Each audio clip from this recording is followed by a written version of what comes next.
Bonjour à tous et bienvenue dans cette nouvelle vidéo où j'aimerais que l'on reparle d'un cas plutôt particulier qui a fait couler beaucoup d'encre et dont le héros, encore plutôt sous-estimé, devrait normalement quand même devenir l'une des prochaines grandes têtes des Avengers. C'est bien évidemment Shang-Chi et ses fameux 10 anneaux. C'est un sujet très riche et vaste en réalité car Shang-Chi, de par son origin story apporté en 2021, nous apporte quand même beaucoup de nouveaux éléments et de nouvelles intrigues dont les fameux 10 anneaux, l'arme destructrice de Wenwu, le mandarin, lui octroyant pouvoir et immortalité. Et qui, voilà, on ne va pas se mentir, symbolise quand même l'un, si ce n'est le plus grand mystère du Marvel Cinematic Universe actuellement. Je vous propose du coup que l'on revienne de manière détaillée sur ce super-héros et ses artefacts, car vous allez voir qu'il y a moyen de mieux comprendre et de révéler des directions possibles pour le futur de Marvel. Tout ça bien évidemment entre analyse et théorie. Donc sur ce, ne tardons pas plus longtemps, n'oubliez pas de vous abonner, c'est important, commençons les hostilités. Shang-Chi et la légende des 10 anneaux est respectivement le second film de la phase 4 de Marvel. Une phase qui avait clairement pour but d'introduire de nouveaux super-héros et de nouveaux concepts, en plus d'amener une transition et une suite pour les anciens, déjà présents durant la saga de l'infini. Et c'est dans cette démarche que Marvel Studios nous a présenté Shang-Chi. Un jeune homme chinois entraîné depuis ses 7 ans à devenir un véritable tueur maîtrisant les arts martiaux, et dont la mère était une grande guerrière maîtrisant un art ancestral provenant de Ta Lo, une autre dimension dite de poche, adjacente et accessible depuis la Terre, où réside une très ancienne tribu dont la mère de Shang-Chi faisait partie avec sa sœur. Et de l'autre côté, nous avons eu également l'introduction de Wenwu, alias le mandarin, un ennemi légendaire du monde des comics, réécrit ici en tant que père de Shang-Chi et propriétaire des 10 anneaux. Une arme redoutable lui accordant des pouvoirs divins et qui lui a permis de vivre plus de 1000 ans. Je ne sais pas trop ce que vous en aviez pensé quand il était sorti, mais le film Shang-Chi est très cool. Pour une origin story, c'est quand même plutôt complet, il y a l'apport de belles thématiques, et surtout, les scènes d'action étaient quand même incroyables. Et justement, le film ayant plutôt bien marché dans cette ère post-Covid qui était assez compliquée, et le renouveau après Avengers Endgame, il est assuré qu'il y aura une suite. Et même sans ça, il est certain que le personnage de Shang-Chi reviendra. Il va pouvoir désormais collaborer avec les futurs nouveaux Avengers. Shang-Chi 2 est un film confirmé, pour le moment, par Marvel Studios et l'acteur Simu Liu incarnant le héros lui-même. Plus que ça, il y a même eu des rumeurs concernant ce long métrage. Il serait attendu pour potentiellement 2026. Aux alentours d'Avengers 5, ce qui appuie l'idée d'un lien entre les deux films. Et un titre provisoire nous a même été proposé. Shang-Chi 2 and the Wreckage of Time. Soit en gros Shang-Chi et les débris, les décombres, l'épave du temps. Et là tout de suite, cela va mettre la puce à l'oreille à certains. Nous sommes dans la saga du multivers. Une saga qui met à l'honneur le très célèbre Kang le Conquérant. L'antagoniste toujours principal des prochains films, pour le moment. Et justement, si Avengers 5 sort durant la même période que Shang-Chi 2, eh bien ce n'est pas hallucinant de penser que les films seront reliés. Et par conséquent, on en vient à la théorie appréciée de tous, les 10 anneaux seraient liés à Kang le Conquérant. Le cas des 10 anneaux est probablement l'un des plus grands mystères du Marvel Cinematic Universe. Et je suis très content de vous en reparler, car vous allez voir qu'il y a quand même vraiment beaucoup de zones d'ombre à leur sujet. Pour la remise en contexte, les 10 anneaux appartiennent à Wenwu, et on ne sait pas comment il les a acquis. Le film met d'ailleurs un point d'honneur sur cette zone d'ombre, car grâce au pouvoir donné par ces artefacts, ainsi que la vie éternelle accordée grâce à ces derniers, le souverain s'est forgé une véritable légende au travers des anneaux, qu'il a porté et utilisé pendant près de 1000 ans. Et comme toute légende, les récits divaguent de la réalité en fonction du temps, au point que l'on raconte seulement que Wenwu a acquis les anneaux en les trouvant dans un cratère ou bien qu'il les aurait volés dans une tombe. Et bien évidemment, pour appuyer sa légitimité et nourrir une image de terreur parmi ses opposants, c'est un secret qu'il va bien garder. Wenwu ne va jamais révéler la nature de l'obtention des anneaux, et ce jusqu'à sa mort où il va emporter cette origine dans la tombe. Shang-Chi, le fils de Wenwu, va finalement hériter de ces artefacts légendaires. Sauf qu'après le combat final, face à l'hôte des ténèbres dans la dimension Ta Lo, Wong va intervenir pour questionner Shang-Chi sur les armes de son père. Et c'est là que cela devient encore plus intéressant et mystérieux. Déjà, Wong, en tant que sorcier suprême, symbolisant ici le héros lié à la magie, a ressenti l'impact et le pouvoir des anneaux depuis Camartage, alors que Shang-Chi les a utilisés dans une autre dimension adjacente à la Terre. Et en plus de cela, ils ne correspondent à aucun artefact connu du monde mystique. Bruce Banner, symbolisant le héros lié au savoir et la technologie terrienne, n'arrive pas à les identifier. Il nous révèle seulement qu'ils sont bien plus vieux qu'un millénaire.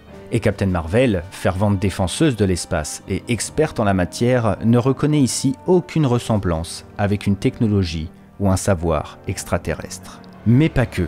Puisque, naturellement, nous pourrions nous dire, étant donné que le film met en avant la dimension Ta Lo, une dimension liée à la magie, mettant en valeur la culture chinoise et des artefacts légendaires en écailles de dragon, les anneaux pourraient venir de là-bas également. Cependant, cela ne semble pas être le cas, puisque la tante de Shang-Chi nous conte l'histoire de ce royaume. Et les anneaux n'en font pas partie. Wenwu est seulement attiré dans cette dimension car l'hôte des ténèbres le manipule pour être libéré grâce au pouvoir des anneaux. Marvel, dans l'écriture du film et sa proposition, souhaite à tout prix garder le mystère concernant ses armes, puisqu'en réalité, Wenwu ne sera finalement qu'un antagoniste secondaire avec ses 10 anneaux. Le dernier tiers du film se concentre principalement sur Ta Lo, son histoire et leur ennemi, l'hôte des ténèbres. Par conséquent, si on fait le point, les anneaux sont des artefacts magiques, comme le sous-entend la tante de Shang-Chi. Dans les codes visuels du film, nous sommes témoins du pouvoir de ces derniers, s'implémentant dans le corps de son utilisateur. Ils attribuent des pouvoirs divins et une longévité encore jamais vue. Pourtant, ils ne sont pas d'origine extraterrestre. Ils ne viennent pas de la Terre, ils ne sont pas référencés par les sorciers des arts mystiques, et ils ne viennent pas de la dimension de Ta Lo. Sans oublier évidemment qu'ils ont bien plus que 1000 ans. Et c'est à ce moment où, normalement, nous devrions nous tourner vers les comics. Cependant, nous faisons face ici à un cas plutôt inédit et très intéressant et qui marque du coup l'histoire du monde de Marvel. C'est que le film Shang-Chi est en quelque sorte la source et celui qui a influencé l'histoire des comics. En réalité, il faut le dire, le personnage de Shang-Chi à la base, ce n'est pas tant un héros très intéressant. Il est né à partir d'un effet de mode dans les années 70 où les États-Unis possédaient un engouement énorme pour le kung-fu. Et on le doit notamment à Bruce Lee, qui a totalement mis la lumière sur les arts martiaux en Amérique via des émissions télé, avant que par la suite, son influence impacte les films et tout Hollywood. Et malheureusement, c'est principalement ce qui caractérise le personnage. Shang-Chi dans les comics, c'est un maître et un expert des arts martiaux, sous toutes ses formes. Mais cela s'arrête entre guillemets là. C'est un héros très souvent complément aux histoires et à l'équipe des Avengers. Néanmoins, c'est quelque chose qui va changer quand le film du MCU va sortir. Et ce changement notable est rapidement identifié par rapport aux 10 anneaux.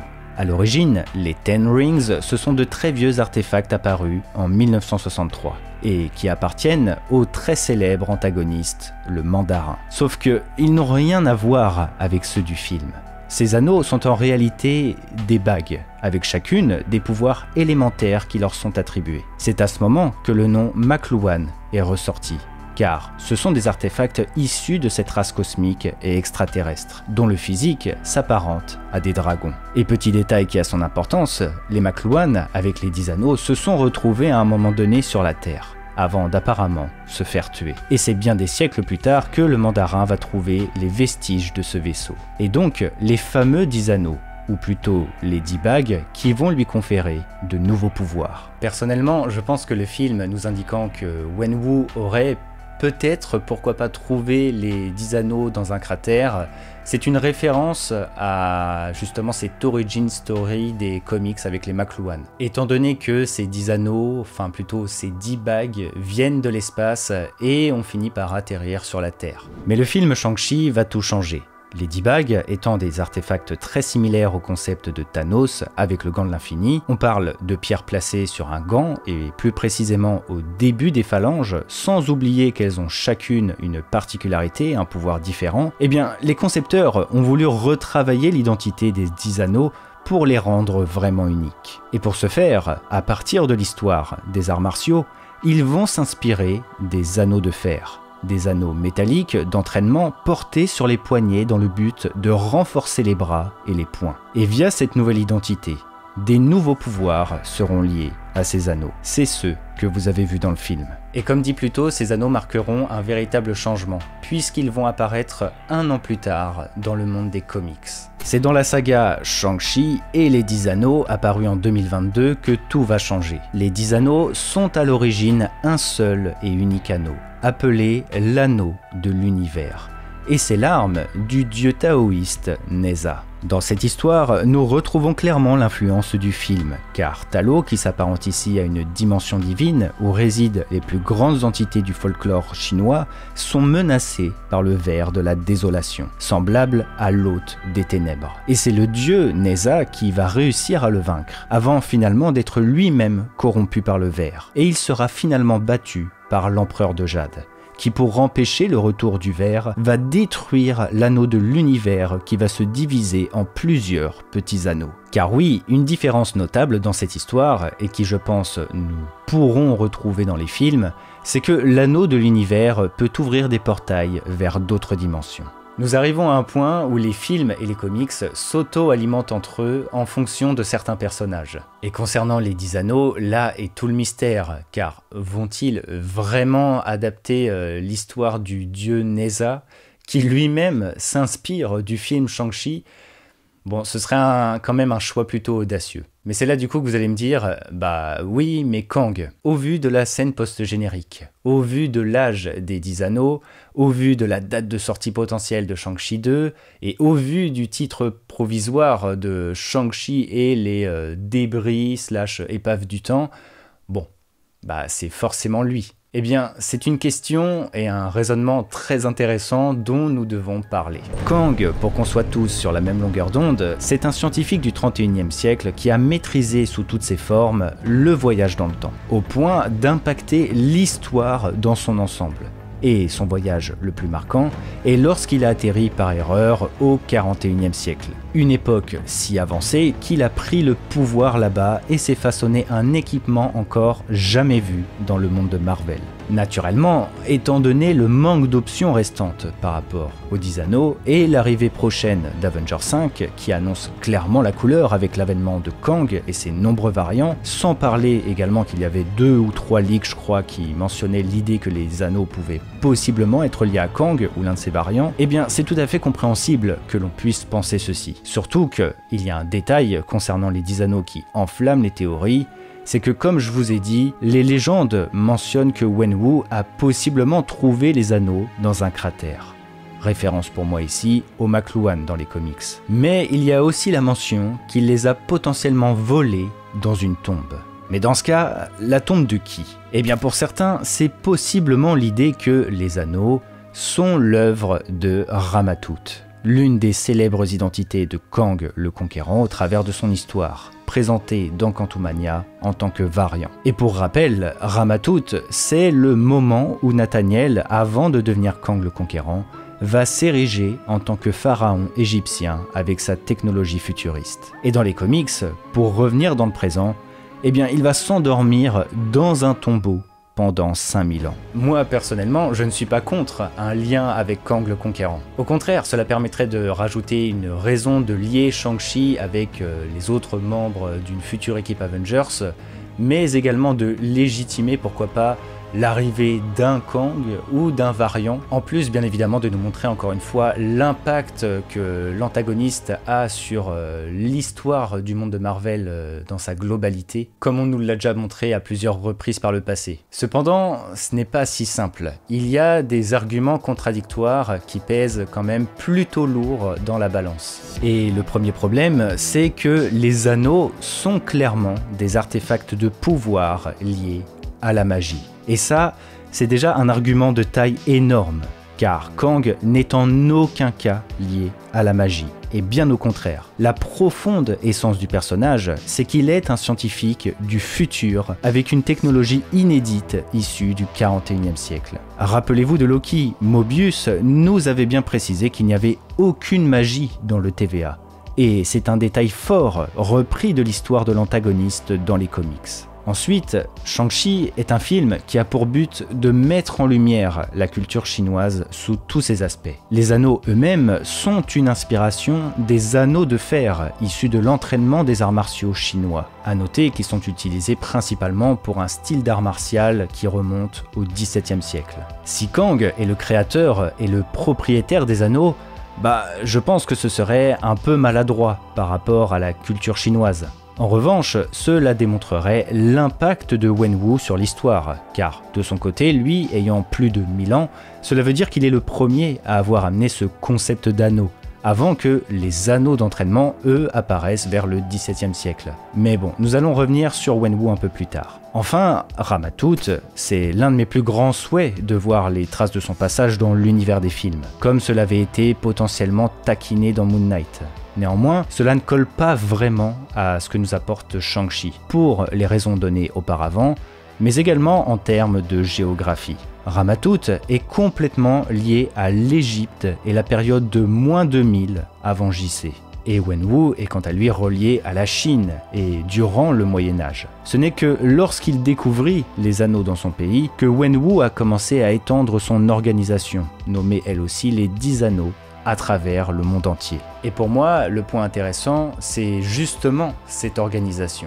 Si Shang-Chi 2 parle véritablement des débris du temps, entre guillemets, cela pourrait complètement être en lien avec l'organisation des 10 anneaux que nous reverrons. Comme précisé dans le film, et c'est là que cela fait un parallèle scénaristique intéressant avec Kang, c'est qu'au travers de son organisation et de ses anneaux, Wenwu a littéralement influencé l'histoire et impacté le monde en fonction de ses choix et de ses actions. Ce dernier était l'homme le plus influent et le plus redoutable pendant près de 1000 ans. Il est devenu une véritable légende, un mythe, et désormais décédé et sans les anneaux, c'est là que cela peut devenir intéressant. Les débris du temps pourraient symboliser entre autres les restes, les conséquences et l'héritage des conquêtes de Wenwu. Tout comme dans les comics, les anneaux pourraient devenir une cible pour les organisations criminelles à travers le monde. Maintenant que son possesseur a enfin trouvé la mort après 1000 ans d'existence et de terreur. C'est un bon moyen de nous proposer une histoire dans une même thématique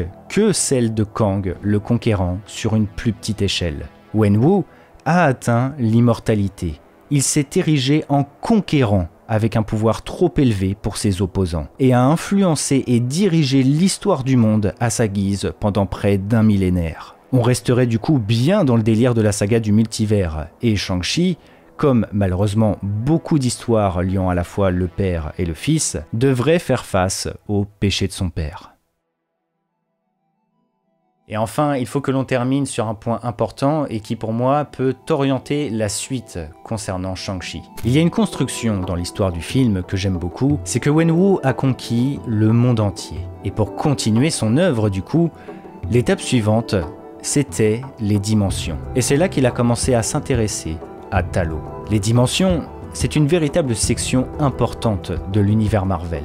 Et nous en avons déjà beaucoup parlé, mais elles sont de plus en plus présentes au sein du MCU. Shang-Chi, ils ont rapidement voulu le raccrocher à une équipe, et d'autres super-héros. Et c'est un choix plutôt intéressant. Dans les comics, normalement, Shang-Chi, après avoir défait son père, va passer le plus clair de son temps à démanteler son organisation, avant de par la suite en prendre le contrôle. Là, Marvel a fait le choix délibéré de donner cet arc à la sœur de Shang-Chi, histoire de libérer le personnage et donc le faire rencontrer les autres têtes du MCU.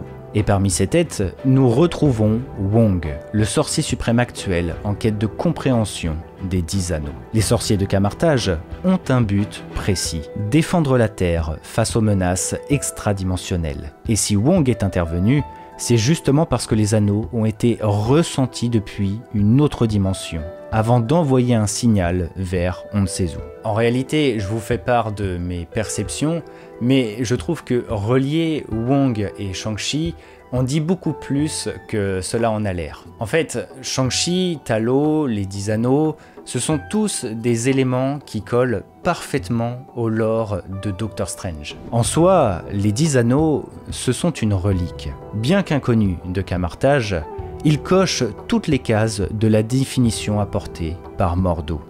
This is a relic. Some magic is too powerful to sustain, so we imbue objects with it, allowing them to take the strain we cannot. This is the staff of the living tribunal. Et tout comme Strange, avec l'œil d'Agamotto ou la cape de lévitation, les grands sorciers de Camartage possèdent leurs reliques. Plus que ça encore, le peuple de Talos maîtrise une magie et un pouvoir issus de leur propre dimension. Un savoir-faire qui malheureusement échappe à son utilisateur lorsqu'il sort de la dimension. Si admettons Shang-Chi est un minimum formé aux arts mystiques par Wong ou Doctor Strange, peu importe, il est peut-être possible pour lui de maîtriser cet art en dehors. We harness energy drawn from other dimensions of the multiverse to cast spells, to conjure shields and weapons, to make magic. Et quand on dézoome sur la situation, eh bien Shang-Chi, tout comme un Doctor Strange, vient littéralement de sauver une autre dimension ainsi que la Terre d'une menace extradimensionnelle par le biais d'une relique. Shang-Chi est un héros avec un potentiel énorme en réalité. Le MCU en a fait un personnage très complet et son avenir peut prendre plusieurs directions et le faire évoluer vers de nouvelles aptitudes. Ce que je me demande désormais, c'est est-ce que tout comme Doctor Strange, avec la gemme du temps et l'œil d'Agamotto, Marvel va séparer Shang-Chi des anneaux à l'avenir. Pour moi, les 10 anneaux s'apparentent clairement à une relique magique du monde de Marvel. Et au vu de l'exploration des dimensions, qui sont de plus en plus nombreuses, il y a moyen d'exploiter ce concept pour expliquer leurs origines. Mais c'est un mystère qui en engendre d'autres, car tout est possible en soi avec les dimensions. Sont-ils le fruit d'un être extradimensionnel à la Dormammu ou sont-ils finalement liés à Kang? Je pense que le plus intéressant et le plus plausible, c'est que tout comme leur âge nous le démontre, ils sont très anciens, provenant de légendes et de mythes lointains, et tout comme celle de Wenwu, c'est une histoire qui s'est perdue au fil du temps. C'est pourquoi l'exploration du passé de l'organisation des 10 anneaux est, je trouve, pertinent. Il faut se replonger dans l'histoire pour finalement trouver la source de tout. Un parallèle intéressant introduisant les nœuds complexes de l'histoire et du temps, que l'on retrouvera avec les thématiques apportées par Kang, le Conquérant. Et j'aimerais d'ailleurs apporter un dernier mot sur le pouvoir octroyé par les anneaux. Ce qu'ils octroient à leurs porteurs, c'est du jamais vu. C'est un pouvoir immensément puissant et on s'en rend compte par le biais de l'immortalité qu'ils octroient. Or, l'immortalité apportée par une relique est contre nature et va à l'encontre des lois naturelles de l'existence. L'Ancien tirait le pouvoir de la vie éternelle de la dimension noire, tout comme le convoitaient les apôtres de Dormammu comme Caecilius. Et ce n'était pas du tout quelque chose de bon. Tout comme le démontre la longue vie du mandarin, Wenwu, par le biais des anneaux, a brisé les lois naturelles et a longuement influencé ainsi que changé le cours de l'histoire. Donc de par leur nature, les anneaux cachent très certainement un sombre dessein.